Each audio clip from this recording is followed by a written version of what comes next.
Kasih baju. Semoga membaik.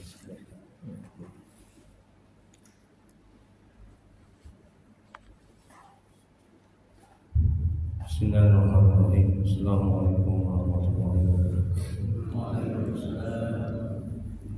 Alhamdulillahirabbil alamin. Wa bihi nasta'in 'ala umuri dunya waddin. Asyhadu an la ilaha illallah wa la syarika lah. Wa asyhadu anna Muhammadan 'abduhu wa rasuluh. Allahumma shalli wa sallim wa barik ala sayyidina Muhammad abdika wa rasulika nabiyil ummi wa ala alihi washabihi ajma'in. Qad ishrah li sadri wa yassir li amri wa hlul min lisani yafqahu qawli. Rabbana zidna ilma wa zidna fahma wa ja'alna minal shalihin. Ya Allah ya Rabb ya Maha Pengasih lagi Maha Penyayang. Ampuni ya Allah dosa orang tua kami. Ampuni ya Allah dosa kami ya Allah. Ampuni ya Allah dosa kaum muslimin dan muslimat alaihi wa ya Allah, mudahkan kami mencari ilmu, mudahkan kami mempelajari ilmu, mudahkan kami ya Allah mengamalkan ilmu dan memahaminya ya Allah. Ya Allah, berkahi majelis ini, berkahi rumah kami ya Allah. Amin ya Allah.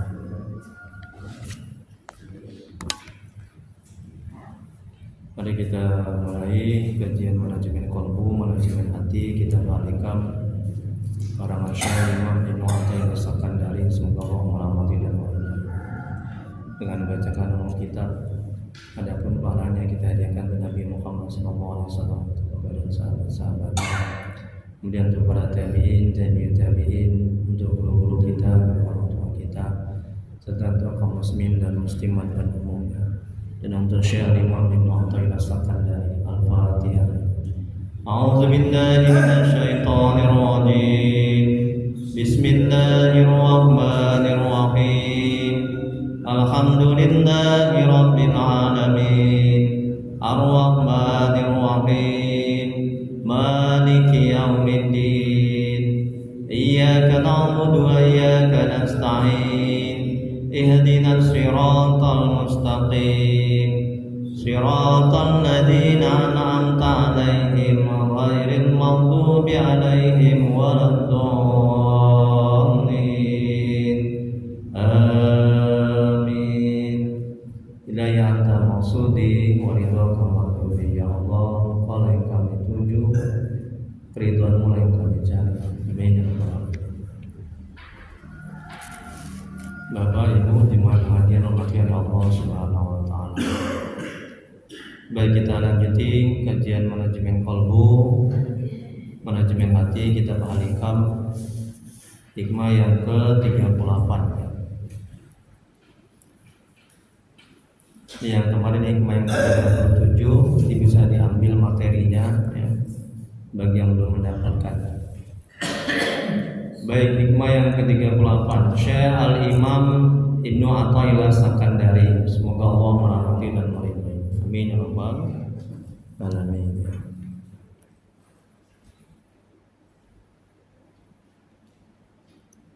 Beliau mengatakan dalam kitab Al-Hikam, kalam hikmahnya, keluarlah dari sifat-sifat kemanusiaanmu, yaitu berupa menjauhkan diri dari setiap sifat yang bertentangan bagi ubudiyahmu, yaitu kehambaanmu terhadap Allah, supaya engkau dapat menjawab dengan sepenuhnya seruan Tuhan yang maha benar, dan supaya engkau dekat pada hadiratnya. Penjelasannya, sifat-sifat kemanusiaan di sini ialah segala sesuatu yang ada hubungannya dengan agama. Dan sifat-sifat manusia yang begini terbagi menjadi dua macam, yaitu yang pertama yang berhubungan dengan anggota tubuh lahiriah manusia. Maka sifat-sifat ini nampak terlihat pada perbuatan tangan, pendengaran, telinga, dan lain-lain. Dan bahagian ini terbagi pula kepada dua bagian, yaitu yang sesuai dengan agama dan diridai oleh Allah, ini disebut dengan taat, tunduk, dan patuh kepada ajaran-ajaran agama Allah. Kemudian yang bertentangan dengan agama dan tidak sejalan dengan keridhaan Allah, ini disebut dengan maksiat, durhaka dan tidak patuh pada ajaran-ajaran agama Allah yang telah disampaikan melalui Rasulnya. Nah, jadi Al-Imam menasihati kita, ya, menyuruh kita agar kita keluar dari sifat-sifat kemanusiaan atau sifat-sifat yang buruk, ya, sifat-sifat yang buruk, sifat-sifat yang tercela, ya. Agar apa? Agar kita mudah untuk taat kepada Allah, agar kita bisa dekat kepada Allah, agar kita bisa mengenal Allah.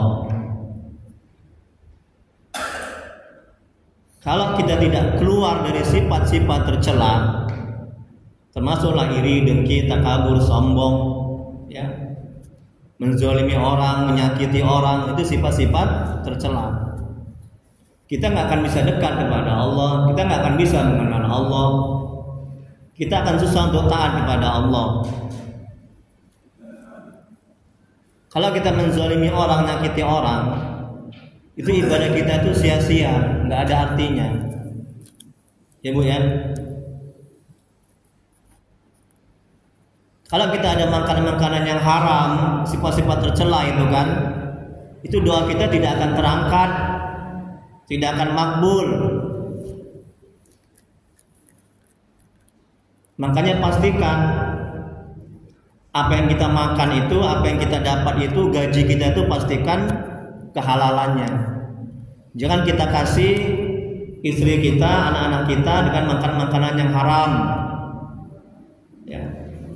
Nggak akan diterima doa kita, nggak akan diterima amal ibadah kita, rusak akal, otak, pikiran kita kalau ada makan makanan yang haram, ya Bu ya. Makanya Al-Imam mengajarkan kita keluar dari sifat-sifat kemanusiaan yang buruk, yang tidak baik, yang tercela. Ustadz, saya kok susah kali untuk khusyuk sholat. Ustadz, saya kok gampang kali buat maksiat dan dosa. Nah, ini akibat makan makanan yang haram. Ustadz, pikiran saya ini kok kotor aja, kok tidak baik aja. Ini akibat dari makanan-makanan yang haram. Periksa makanan kita. Kemudian berikutnya, yang kedua, ini sifat-sifat kemanusiaan yang berhubungan dengan hati manusia. Tadi yang pertama tadi yang berhubungan dengan anggota tubuh lahiriah. Yang kedua yang berhubungan dengan hati manusia, yakni segala sesuatu yang diikat oleh hati, yang baik ataupun yang tidak baik. Hal ini terbagi kepada dua bagian, yaitu yang pertama, segala ikatan hati yang sesuai dengan kebenaran atau dengan kenyataan yang sebenarnya, maka ini disebut dengan iman dan ilmu, dan orangnya disebut dengan mukmin dan alim. Yang kedua, yang B, segala ikatan hati yang bertentangan dengan kebenaran atau bertentangan dengan kenyataan yang sebenarnya atau tidak sesuai dengan hakikat yang baik, maka ini disebut dengan nifak dan jahil. Orang disebut munafik dan jahil. Nah, ini yang berhubungan dengan hati, yang sifat-sifat yang buruk. Munafik, iri, dengki, takabur, sombong, termasuklah itu. Nah, itu dibuang, ya, dikeluarkan. Jadi sepanjang hati kita masih berpenyakit, hati kita masih munafik, hati kita masih ada hal-hal yang berbau syirik di dalam hati ini, maka kita akan susah untuk dekat kepada Allah, untuk mengenal Allah, untuk bisa khusyuk dalam beramal ibadah, untuk tenang hati kita. Ustadz, hati saya ini kok galau saja, hati saya ini kok tidak tenang. Senang melihat orang yang susah, susah melihat orang yang senang. Ketika orang mendapat nikmat, hati saya ini galau, nggak tenang. Coba itu. Itu maka dikeluarkan itu semua. Bagaimana caranya? Bertobat kepada Allah, cari ilmu agama, ya, banyak taat, baca Quran, zikir, bergaul dengan orang-orang yang taat, sholat malam, itu obat hati. Jangan makan makanan yang haram. Kalau tergelincir kepada maksiat dan dosa, langsung istighfar, mohon ampun kepada Allah. Itu obat hati. Di sepanjang hati kita masih berpenyakit, ya, kita akan susah untuk ibadah. Kita akan berat untuk ibadah. Ibadah kita ditolak, amal ibadah kita ditolak, doa kita ditolak. Kita akan semakin jauh dari Allah, bukan semakin dekat. Kita nggak akan bisa mengenal Allah. Ketika mendapat nikmat, hati kita tidak akan bisa merasakan nikmat itu dari Allah. Ingat ini ya. Ketika mendapat cobaan, hati kita, akal pikiran kita tidak akan bisa merasakan cobaan itu dari Allah kalau hati kita masih berpenyakit. Ini kata Al-Imam Ibnu Athaillah As-Sakandari. Semoga Allah merahmati dan meridhoinya. Setiap kita sebutkan nama ulama, kita doakan, ya, kurang beradab kita. Ya, syariatnya, ingat, syariatnya karena mereka kita bisa dekat dan mengenal Allah dan masuk surga. Syariatnya, hakikatnya itu perbuatan Allah semata. Ya, kalau nggak karena mereka syariatnya, kita nggak akan bisa mengenal Allah, kita nggak akan bisa masuk surga. Betul? Kita nggak tahu ilmu ini, makanya kurang beradab. Orang yang menyebut nama ulama, apalagi yang mengarang kitab, tapi tidak mendoakan. Doakan semoga Allah merahmati dan meridhoinya. Ya. Kemudian berikutnya, dari Abdullah An-Nu'man bin Basir, semoga Allah merahmati dan meridhoinya. Doakan, ya. Rasulullah SAW bersabda, ketahuilah sungguhnya dalam tubuh itu ada segumpal daging. Apabila daging itu baik, maka baiklah tubuh keseluruhannya. Dan apabila daging itu tidak baik, maka rusaklah seluruh tubuh itu. Ketahuilah daging itu adalah hati. Ini bukan hati dari segi medis, ya, tapi hati yang ada di dada sebelah kiri, yang tidak berbentuk, dia bisa dirasa. Dia mempunyai sifat-sifat ketuhanan, penyayang, pengasih. Dia tidak bisa dilihat. Dia tempat keimanan, ketakwaan. Dia sumber keselamatan. Dia tempat ma'rifatullah, mengenal Allah. Allah menganugerahkan cahaya ma'rifat, cahaya iman, cahaya ihsan ke dalam hati. Ini yang ada dada sebelah kiri ini. Apabila itu baik, maka baiklah seluruh anggota tubuh.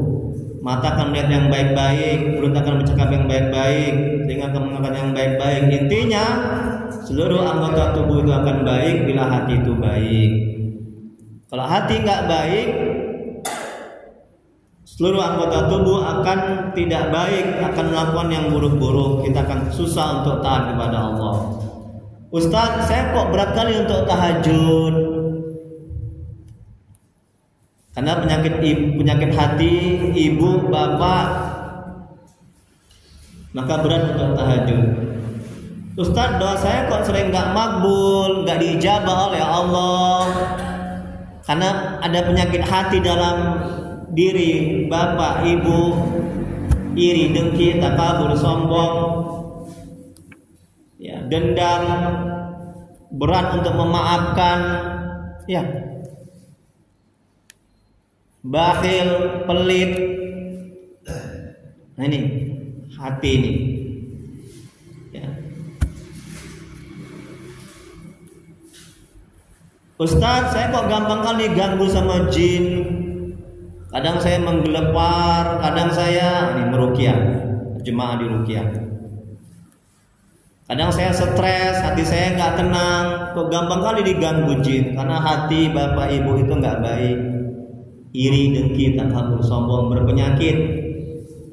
Macam mana caranya Ustaz? Bersihkan hati dengan bertobat kepada Allah, banyak zikir, baca Quran, banyak sholawat, sholat malam. Jangan buat dosa dan maksiat. Berikutnya,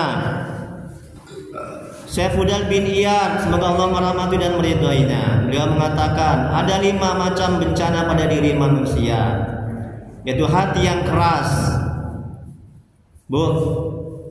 Musibah yang paling besar itu bukan kehilangan anak, istri, pangkat, jabatan, itu kecil. Ya, itu dunia itu, betul. Ya, itu nggak kekal. Musibah yang paling besar itu kerasnya hati. Apa ciri-ciri orang yang hatinya keras? Susah dinasehati. Tahu anak kemarin sore sosok nasehati. Susah untuk ibadah, susah menangis ketika ada orang yang kesusahan. Hatinya nggak gampang tergerak untuk membantu, menolong. Itu ciri-ciri hati yang keras. Mau menang sendiri, mau pendapatnya aja yang benar, merasa pintar, tidak pintar merasa, betul? Merasa pintar itu buruk, pintar merasa itu baik. Orang yang pintar merasa hatinya bersih, peka dia. Ketika ada orang yang susah, langsung dia bantu. Itu pintar merasa, hati.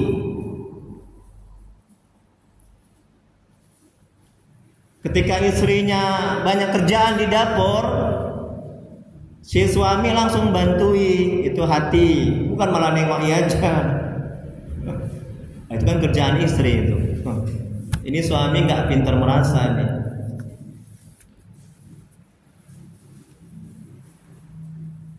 Ketika nggak ada nasi, nggak ada beras untuk dimasak, suami peka. Ini mah beli beras, bukan malah nyuruh puasa. Ya. Pintar merasa. Ini kata Syekh Fudail bin Iyad. Ada 5 macam bencana pada diri manusia. Hati yang keras, itu bencana yang paling besar itu. Ya. Jadi kalau masih kehilangan harta, anak, pangkat, jabatan itu kecil. Ini manajemen hatinya agar kita bisa merasa, agar kita bisa bersabar ketika mendapat bencana. Katakan dalam hati, ini kecil bencana dunia. Kalau kita besar-besarkan bencana itu, musibah itu, yakinlah kita nggak akan bisa bersabar. Sebaliknya, ketika hati keras, susah untuk taat, susah untuk ibadah, katakan dalam hati, ini bencana yang paling besar. Sehingga kita mau bertobat kepada Allah. Kemudian berikutnya, beku air mata. Ini bencana, tidak bisa menangis. Ini ciri-ciri orang hatinya keras. Ya. Ketika melihat di TV itu kan ada bencana tuh di Palestina, di Gaza, dibantai sama Israel, hatinya ini enggak sedih. Itu ciri-ciri hatinya keras itu. Kemudian cinta kepada dunia, panjang angan-angan, sedikit malu. Cinta kepada dunia itu penyebab kerusakan dan kehancuran, awal dari malapetaka. Kemudian berikutnya ulama tasawuf berkata, ada 2 yang harus dilakukan untuk memperbaiki hati. Yang pertama takhalli, yaitu membersihkan hati dari semua sifat-sifat yang tidak baik dengan cara membaca Al-Quran, dengan tadabbur, yakni bacalah Al-Quran dengan hati yang khusyuk. Lidah kita membaca, hati kita mengikuti bacaan lidah tentang pengertiannya dan tujuannya. Sedangkan perasaan kita dalam membaca turut merasakan sejalan dengan isi ayat-ayat yang dibaca. Ini cara untuk memperbaiki hati. Yang pertama adalah takhalli, membersihkan hati dari sifat-sifat yang tidak baik. Ya. Kemudian berikutnya membiasakan perut dalam keadaan lapar dan haus. Ini puasa. Yang pertama membaca Al-Quran, yang kedua puasa. Ini untuk membersihkan hati. Obatnya hati. Ya. Jangan banyak makan, sedikit-sedikit makan. Ya. Sedikit-sedikit makan. Kalau Nabi itu coba lihat, ya kan? Ya, dia sedikit makan, kalau kita sedikit-sedikit makan. Nabi sedikit tidur, kalau kita sedikit-sedikit tidur. Pengajian tidur. Nonton sinetron melek, ya kan? Nonton bola itu sampai tengah malam melek matanya, tahan. Nah, ini giliran ngaji, giliran wirid. Ibu kok kusuk kali ibu dengarkan ceramah itu. Iya. Sampai tidur aku. Ya, itulah alasannya. Saking kusuknya sampai ketidur dia. Kemudian berikutnya sholat malam, tahajud, itu membersihkan hati. Ustadz, bagaimana caranya agar bisa tahajud? Ya. Agar bisa tahajud, jangan buat dosa dan maksiat. Jangan terlalu capek di pagi, siang, dan malam. Jangan nyakiti orang, menzalimi orang. Jangan makan makanan yang haram. Berwudu sebelum tidur. Apalagi pasang jam beker. Kalau kita tidak terbiasa, itu awal. Ya. Agar kita bisa tahajud. Kemudian berikutnya meminta ampun kepada Allah di waktu sahur. Ambillah kesempatan yang paling baik di waktu malam antara jam 2 dan 4 pagi. Menyampaikan segala curahan hati pada Allah. Berwudulah, bertahajudlah, kemudian duduk menghadap kiblat. Ingat kepada dosa yang telah dikerjakan sejak kita balik hingga sekarang. Dan gambarkanlah semua dosa itu. Kemudian istighfarlah. Aku mohon keampunan dari Allah. Tidak ada Tuhan melainkan Allah yang maha hidup, yang maha berdiri sendiri. Dan aku bertobat kepada Allah. Kemudian berikutnya cara membersihkan hati, bergaul dengan orang yang soleh. Syekh Fudail bin Iyad berkata, semoga Allah merahmati dan meridhoinya. Barang siapa yang duduk bergaul dengan ahli bid'ah, pengikut bid'ah, orang yang tidak baik akhlaknya, ya, pengamal bid'ah, maka orang tersebut tidak akan diberikan hikmah, ilmu-ilmu yang bermanfaat oleh Allah. Nah, ini kalau kita bergaul dengan orang-orang yang tidak baik, ya, akhlaknya, yang tidak bagus agamanya, Allah tidak akan memberikan hikmah ke dalam hati kita. Allah tidak akan memberikan hidayah, memberikan rahmat ke dalam hati kita. Kalau kita bergaul, berteman dengan orang-orang yang tidak baik. Bergaul dengan orang-orang yang baik, orang-orang yang taat, orang-orang yang soleh dan solehah. Allah akan merahmati kita. Allah akan memberikan hidayah kepada kita. Ya.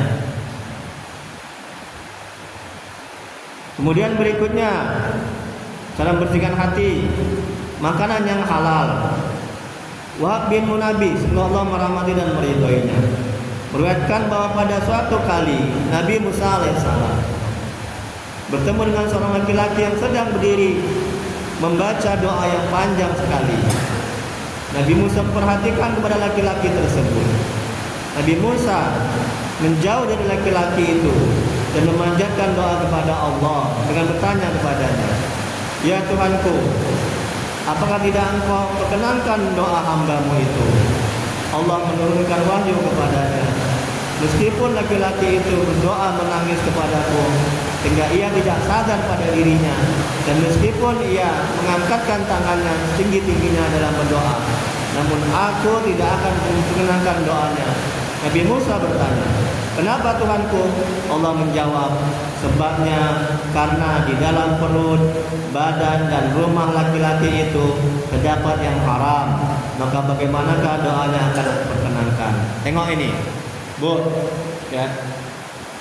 Kalau di dalam perut kita, di dalam rumah kita ada barang-barang yang haram, dalam perut kita ada makan makanan yang haram, doa kita tidak akan diijabah, dikabulkan, amal ibadah kita ditolak.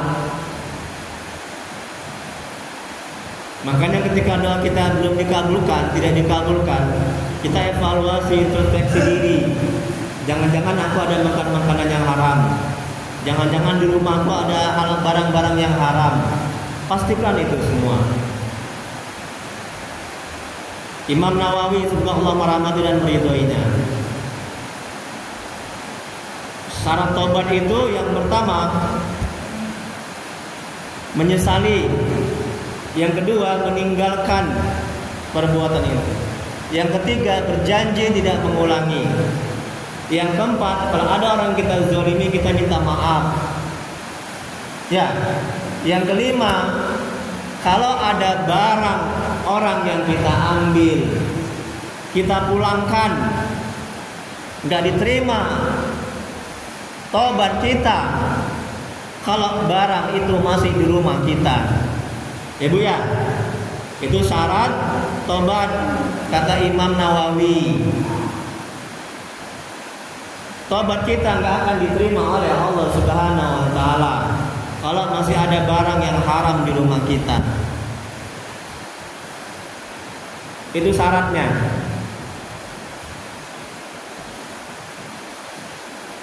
Itu tadi makanan yang halal agar hati itu bersih, obat hati. Yang kedua tahalli. Tadi apa yang pertama? Untuk memperbaiki hati, tahalli. Yang kedua tahalli. Apa tahalli? Yakni mengisi wadah yang sudah bersih. Ibarat kain kotor, maka tugas tahalli ialah mencuci kain itu sehingga menjadi bersih.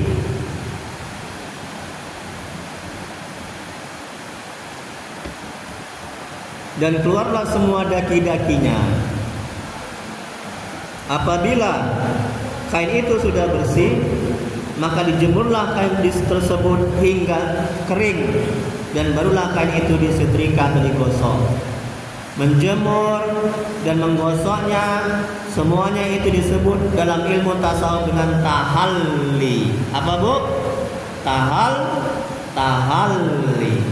Tadi tahalli. Yang kedua tahalli. Ingat itu Bu.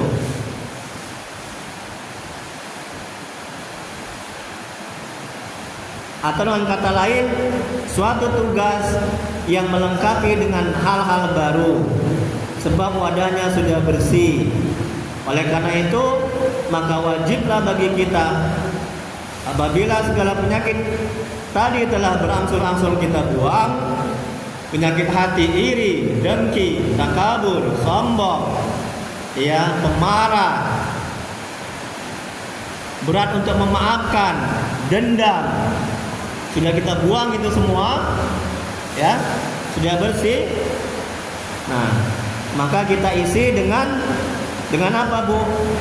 Hendaklah kita isi diri kita dengan sifat-sifat yang terpuji, seperti sifat tawadu, rendah hati, ya, tidak mau menang sendiri, menghargai pendapat orang. Kalau ketemu dengan orang yang lebih tua, hatinya mengatakan dia sudah tua, amalnya banyak, ya. Kalau ketemu orang yang lebih muda dari kita, dia nggak ada dosa, ya, dia suci, ya, ditawadu, rendah hati.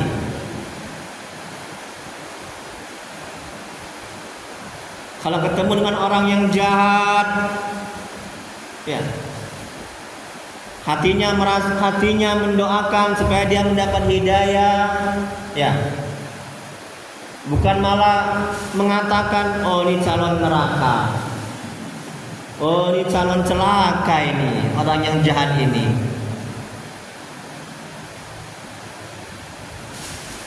Ketika masuk masjid, dia tidak merasakan dia yang paling mulia, dia yang paling bersih, dia yang paling pantas masuk surga, dia yang bagus amal ibadahnya. Ya, tawadu, rendah hati, diisi. Sudah hati itu bersih dengan sifat tawadu.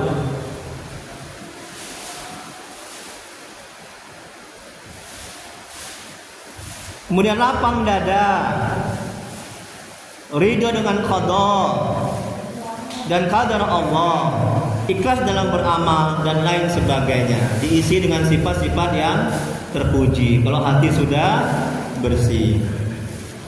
Kemudian yang ketiga, ini yang terakhir, tajalli, ya. Apa Bu? Tajalli. Tadi yang pertama takhalli, yaitu membersihkan dari penyakit-penyakit hati. Yang kedua tahalli, mengisinya dengan sifat-sifat terpuji. Yang ketiga, kata Imam, tajalli. Apa tajalli? Apa Bu tajalli? Tajalli yakni mencerahkan atau penyingkapan, pemancaran cahaya batin, penyingkapan rahasia Allah, dan pencerahan hati hamba-hamba yang soleh. Jadi tajalli adalah suatu proses tersingkapnya tirai penyekat alam gaib. Dia menyingkapkan dirinya sendiri kepada makhluknya. Penyingkapan diri Tuhan itu berupa cahaya batiniah yang merasuk ke hati. Nah, jadi tajalli ini masuknya cahaya-cahaya ihsan, cahaya iman, cahaya ma'rifatullah, mengenal Allah ke dalam hati kita. Kalau sudah begitu, terbuka hijab yang menyelimuti hati kita, hijab maksiat dan dosa yang selama ini ketutup. Kalau sudah begitu, mata batin akan bisa melihat hal-hal yang tidak bisa dilihat oleh mata panca indera. Pak Haji jangan lewat situ. Mata batin saya melihat, kalau Pak Haji lewat situ, di situ ada kecelakaan. Nanti Pak Haji bisa kena macan. Mata batinnya tembus. Kemudian mata hatinya bisa melihat hal-hal yang gaib. Mata hatinya bercahaya. Ketika sampai ke telinganya akan mendengar yang baik-baik. Ketika sampai ke mata akan melihat yang baik-baik. Itu yang maksud dengan tajalli. Kemudian mata hatinya merasakan, menyadari, memahami akan kuasa Allah. Ketika mata zahir melihat gunung, mata hati bisa merasakan, memahami, menyadari gunung yang dia lihat itu ciptaan Allah. Gunung yang dia lihat itu kehendak Allah, takdir Allah, Allah yang buat. Itu tajalli. Ketika dia sholat, mata hatinya bisa merasakan, menyadari dia bisa sholat karena kehendak Allah, atas izin Allah, bantuan Allah, pertolongan Allah, dan pada hakikatnya perbuatan Allah. La haula wala quwata illa billahil aliyil azim. Tidak ada daya dan upaya kecuali dengan bantuan dan pertolongan dari Allah semata. Itu tajalli. Tajalli, ya. Kemudian yang terakhir, sifat kemanusiaan adalah perilaku yang membatalkan kemurnian ibadat. Bentuknya dua macam, yaitu yang pertama keterikatan hati dengan perilaku binatang, yaitu syahwat perut, syahwat seks, dan konsekuensi yaitu cinta dunia dan keinginan-keinginan yang tidak kekal. Berfirman dalam Al-Quran, dijadikan indah pada pandangan manusia kecintaan terhadap apa-apa yang diingini, yaitu wanita-wanita, anak-anak, harta yang banyak, dan jenis emas, perak, kuda pilihan, binatang-binatang ternak dan sawah ladang. Quran surat Ali Imran ayat 14. Itulah keterikatan hati dengan perilaku binatang, yaitu syahwat perut, seks, dan konsekuensi yaitu cinta kepada dunia. Kalau kita banyak makan, kalau kita umbar seks, syahwat, kemaluan, maka akan berdampak cinta kepada dunia. Kemudian yang kedua, perilaku manusia yang mirip dengan perilaku setan, seperti sombong, iri, dengki, marah, kacau pikiran, meremehkan orang, pikiran yang sempit, takabur, gila kehormatan, gila jabatan, gila pujian, keras hati, tidak sopan, kasar menyanjung orang kaya, meremehkan orang miskin, takut miskin, tamak, kikir, pelit, ria, berbangga diri, dan sifat-sifat jelek lainnya. Nah, inilah perilaku manusia yang mirip dengan perilaku setan. Seorang sufi berkata, apa yang bagi Allah merupakan kesempurnaan, bagi nafsu merupakan kekurangan. Allah berfirman dalam Al-Quran, wahai manusia, makanlah sebagian makanan di bumi yang halal lagi baik, dan janganlah mengikuti langkah-langkah setan. Sungguhnya ia bagimu merupakan musuh yang nyata. Quran Surah Al-Baqarah 168. Kemudian berikutnya, jika seorang keluar meninggalkan perilaku sombong, perilaku binatang, dia akan berperilaku dengan perilaku ahli rohani seperti juhud, wara, qanaah, dan iffah, menahan diri dari perkara-perkara yang haram, merasa terjamin oleh Allah dan betah dengan Allah. Jika dia meninggalkan perilaku setan, maka dia berperilaku dengan perilaku mukmin atau perilaku malaikat seperti tawadu, lapang dada, murah hati, tenang, tabah, damai,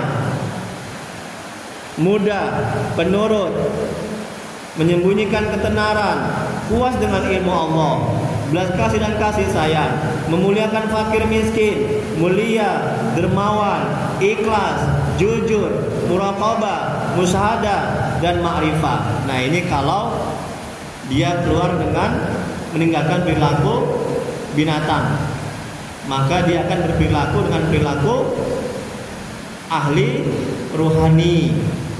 Makanya tadi di awal kalam hikmahnya, keluarlah dari sifat-sifat yang tercela. Agar apa, kata imam?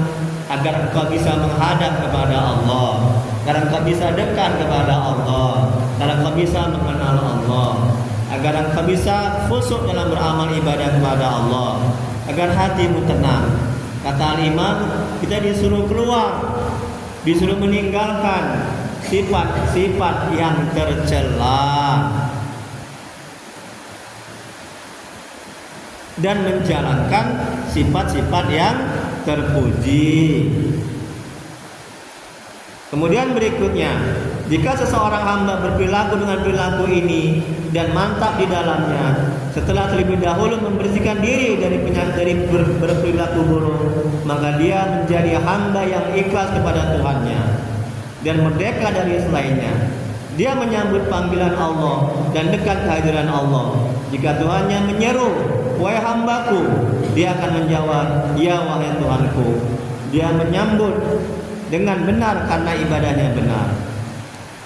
Berbeda jika dia terjatuh dalam syahwat, syahwat kemaluan, syahwat perut, banyak makan, ya, mengumbar hawa nafsu, mengumbar seks dan sebagainya, ya, baik zahir maupun batin, maka dia menjadi hamba syahwat dari keinginannya. Jika dia menyeru, wahai Tuhanku, sungguhnya dia berbohong. Karena orang yang mencintai sesuatu, berarti dia adalah hamba sesuatu itu. Dia tidak ingin menjadi hamba bagi yang lainnya. Jika dia mencintai harta, pangkat jabatan, dia hamba harta pangkat jabatan. Betul? Kalau dia terlalu mencintai istri, dia menjadi hamba istri.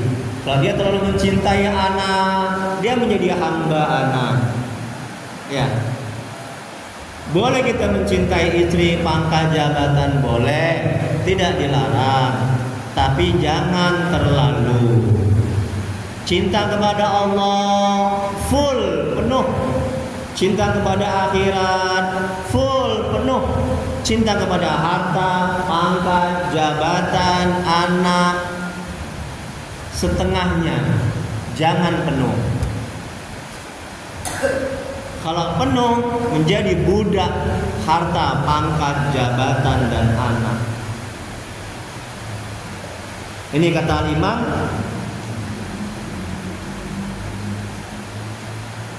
orang yang mencintai sesuatu berarti dia adalah hamba sesuatu itu. Dia tidak ingin menjadi hamba yang lain. Yang terakhir, jika dia bersih dari perbudakan syahwat dan hasrat-hasratnya, berarti dia dekat ke hadirat Tuhan, bahkan bermukim di sana. Hanya kecintaan pada khayal yang bersifat dugaanlah yang bisa mengeluarkan kita dari hadirat Tuhan. Jika kita lepas darinya dan kita memantapkan penghambaan, tentu kita menemukan diri kita berada bersama hadirat Tuhan. Jadi kalam hikmahnya, balik lagi Bu di awal kalam hikmahnya. Syekh Al-Imam Ibnu Athaillah As-Sakandari, semoga Allah merahmati dan meridainya. Beliau mengatakan dalam kitab Al-Hikam, kalam hikmahnya, keluarlah dari sifat-sifat kemanusiaanmu, yaitu berupa menjauhkan diri dari sifat-sifat yang bertentangan bagi ubudiyah, kehambaanmu terhadap Allah. Nah, Al-Imam menyuruh kita, menasihati kita, mengajarkan kita untuk keluar dari sifat-sifat yang tercela, iri, dengki, takabur, sombong, dendam, tidak mau memaafkan, kikir, bakhil, munafik, itu keluar. Ya. Dan bersihkan itu semua.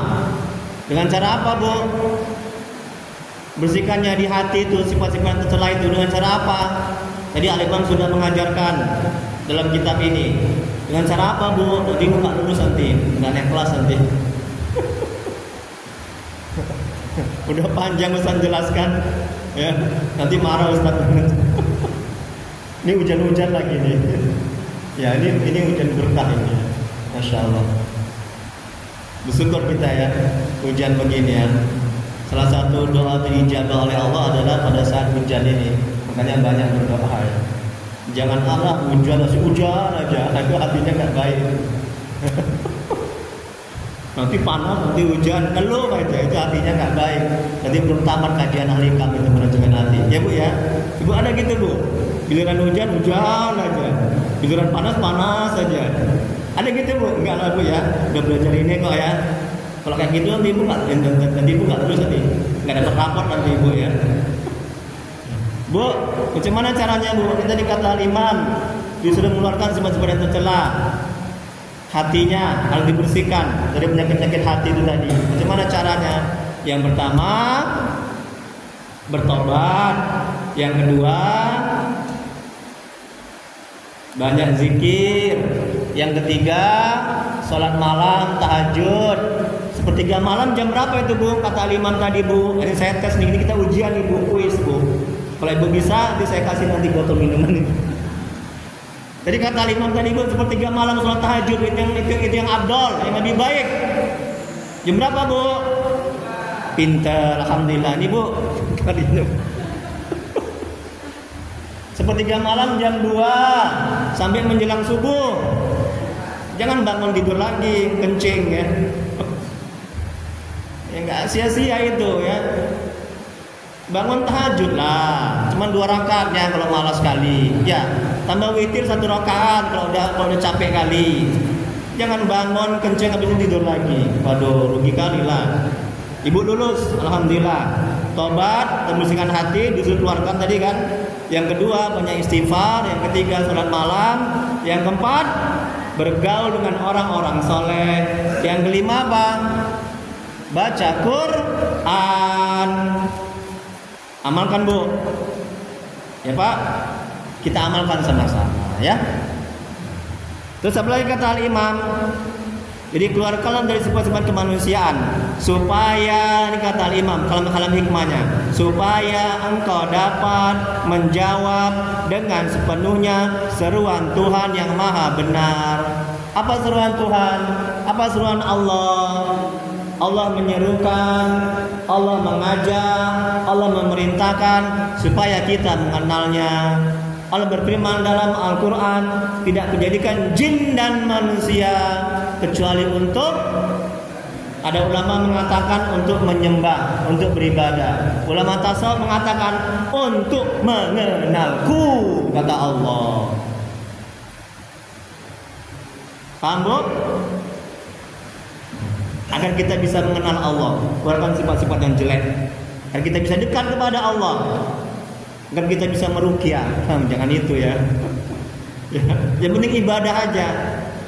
Nanti ibu akan bisa meruqyah, mengobati. Saya dulu nggak minta, ya Allah, bisa kan aku meruqyah ya Allah, mengobati orang ya Allah. Saya nggak ada minta begitu. Saya ibadah aja, banyak zikir, banyak sholawat, banyak bantu orang. Udah saya coba, saya baca Yasin, ayat kursi 7 kali, Al-Fatihah 7 kali, Al-Ikhlas 3 kali, Al-Falaq An-Nas, tiupkan ke air, sembuh alhamdulillah. Ibu ya, jangan minta dunia lah kalau ibadah. Kata Syekh Al-Imam Abdul Hasan As-Sazili, ini zuriat Nabi. Semoga Allah merahmati dan meridhai. Ini zuriat Nabi. Syekh Al-Imam Abdul Hasan As-Sazili. Ini gurunya Syekh Abdul Abbas Al-Mursi. Syekh Abdul Abbas Al-Mursi, gurunya Syekh Al-Imam Ibnu Athaillah Sakandari. Semoga Allah merahmati dan meridhai mereka semua. Apa kata zuriat Nabi ini, keluarga Nabi dari silsilah, kalau nggak Imam Hasan, Imam Husain, ya. Apa katanya? Sungguh buruk seorang hamba yang beribadah hanya semata-mata untuk urusan dunia. Buruk. Jangan kita ibadah supaya dapat rezeki, supaya mudah urusan, supaya lunas hutang. Buruk. Itu akan dikasih Allah tanpa pun kita minta. Betul. Wali-wali Allah, orang-orang sufi, orang-orang soleh, ada sebagian mereka tidak berdoa. Ya, karena mereka sudah merasa terjamin Allah maha tahu, Allah maha melihat. Kita nggak berdoa aja kadang Allah kasih. Betul Bu? Bu, ada nggak ibu minta jantung ibu berdetak sama Allah? Ada Bu. Tapi Allah detakkan jantung ibu itu. Tengok itu. Nggak ada kita minta dalam doa, dalam sholat. Ya Allah detakkan jantungku ya Allah setiap detik ya Allah. Ada nggak ibu minta ibu dikasih udara, oksigen sama Allah? Ada Bu? Tapi tengok, orang beli oksigen di rumah sakit, betul Pak Haji, betul Ustaz. Beli, ini kita gratis. Ada nggak ibu minta bisa kemari di masjid? Bapak minta bisa kemari di masjid sekarang ini. Ada minta bisa dimudahkan untuk belajar agama, bisa dimudahkan untuk mengaji. Ada minta? Nggak ada. Tapi tengok, begitu bangun Allah mudahkan, Allah tuntun hati ibu bapak untuk ke masjid. Tengok itu. Nggak ada kita minta. Ini kata Imam Abdul Hasan As-Sazili. Semoga Allah merahmati dan meridhai. Alangkah buruk seorang hamba yang beribadah semata-mata hanya untuk urusan dunia. Ya. Ustaz, kalau gitu nggak boleh kita minta ya Allah lunaskan hutang. Boleh, silakan. Tapi jangan jadikan itu semata-mata tujuan dari beribadah, tujuan dari sholat tahajud. Oh, aku sholat tahajud lah biar lunas hutangku. Nggak baik. Aku sholat tahajud lah biar sembuh penyakitku, nggak baik. Ya Bu ya. Waduh, aku selama ini begitu, ayolah dirubah lah. Kayaknya Ibu begitu dalam hatinya ya. Wallahu a'lam, hanya Allah yang maha mengetahui. Nah, itu manajemen hatinya. Jadi saya ini bodoh, tolol, bin pao, nggak ada apa-apanya. Allah yang kasih ilmu, begitu. Tadi kan tawaduk tadi kan. Silakan kita perlu diskusikan jam 6 lewat. Saya bilang jam 6 lewat aja. Enggak hujan lagi. Silakan Bu, Bapak. Masyaallah. Ya, Ustaz, silakan Ustaz. Alhamdulillah. Saya Ustaz ya. Alhamdulillah saya. Ya, gimana Ustaz? Kalau kamu itu bapak Iya. Ya. Allahu Akbar. Tengok, persis. Persis kata Syekh Ali bin Abdul Hasan As-Sazili. Gus Baha, semoga Allah merahmati dan meridhoinya. Itu ulama terkenal. Kiai Haji Bahaudin, ya. Nah, itu detailnya nggak ada ya. Cuma dia hafal Quran, hafal hadis, hafal fikih, mazhab Syafi'i. Dia punya pesantren tahfidz Quran. Apa kata beliau? Betul tuh Ustaz. Kalau kamu sholat tahajud hanya untuk memenuhi keinginan nafsumu, bagus tidur aja. Betul itu. Nafsu kita menginginkan lunas hutang, supaya anak taat, supaya dapat rezeki, dimudahkan urusan. Itu kan nafsu. Nafsu itu tabiat watak karakternya buruk, kecuali nafsu yang diridhai oleh Allah Subhanahu wa taala. Sifat nafsu ada 3 yang Allah jelaskan dalam Al-Qur'an. Nafsu ammarah, nafsu yang buruk. Yang kedua apa Bu? Nafsu lawamah, kadang baik, kadang buruk. Mengajak baik, kadang mengajak buruk. Yang ketiga nafsu mutmainnah, kata Allah, irji'i ila rabbiki radiyatan maradiyah. Itu nafsu mutmainnah, nafsu yang sudah baik, nafsu yang sudah taat. Dia selalu mengajak kepada kebaikan. Ini yang ibu kemari, bapak kemari, nafsu mutmainnah ini yang ngajak. Bukan nafsu amarah, bukan nafsu lamamah. Bersyukur ya. Jangan bangga ibu. Oh, akulah ngaji kitab yang paling tinggi, kitab yang paling bagus, manajemen hati. Oh, kau apa tetanggaku? Tidur aja. Jangan begitu. Jaga hati. Betul sekali itu Ustaz. Ya. Jangan semata-mata hanya untuk urusan dunia, bangun tahajud, ya. Bagus tidur aja. Nggak ada artinya itu. Tapi kalau untuk orang awam, untuk anak-anak lah ya, nggak apa-apa untuk memotivasi. Kayak nak, kamu nanti kalau lulus, aku kasih nanti kau sepeda, motivasi kan. Nah, anak nanti kalau bangun tahajud, bapak kasih kamu hadiah sepeda. Dia bangun tahajud supaya dapat sepeda, itu nggak apa-apa. Tapi untuk anak-anak ya, kita kan bukan anak-anak lagi. Nah ibu kalau begitu berarti anak-anak. Sholat tahajud hanya untuk dunia ya. Oke, ada lagi mungkin? Terima kasih Ustaz ya, semoga Allah membalas. Nggak ada? Kalau nggak ada kita doa ya. Nah ini ambil ini hikmah 37. Ya, yang lalu yang belum dapat ya, ambil sini ya, biar saya dapat pahala banyak. Nah, begitu orientasinya. Jangan katakan dalam hati, aduh gila, banyak uang banyak uang yang kukeluarkan. Kalau begitu nggak akan mau kita nanti berinfak. Ini saya wakafkan materi manajemen hati kepada Bapak Ibu. Wakaf itu tidak terputus, dia mengalir. Kalau saya meninggal dunia, jangan sekarang Bu ya, didoakan ya Bu ya. Nanti ya silakan. Ibu ketawanya nih puas sekali ya. Senang kalau saya duluan ya. Bercanda ya Bu ya. Nanti kalau saya bilang kalau saya meninggal dunia, jangan sekarang ya. Nanti itu pahalanya ngalir terus ke saya. Saya itu aja mengharapkan ridho Allah, mengharapkan keberkahan dari berwakaf ini ya. Wakaf ada wakaf ilmu, wakaf harta, ya kan? Wakaf itu banyak. Ya. Baik, kita doa ya. Alhamdulillah, masya Allah, nikmatnya ya Allah. Astaghfirullahaladzim, Astaghfirullahaladzim. Allahumma salli ala sayyidina Muhammad. Allahumma salli ala sayyidina Muhammad.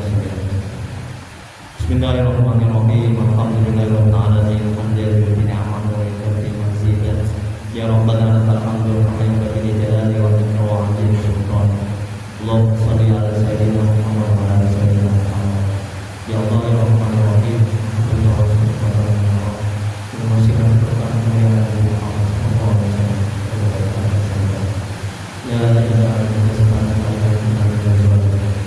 Ampuni ya Allah dosa kedua-dua kami.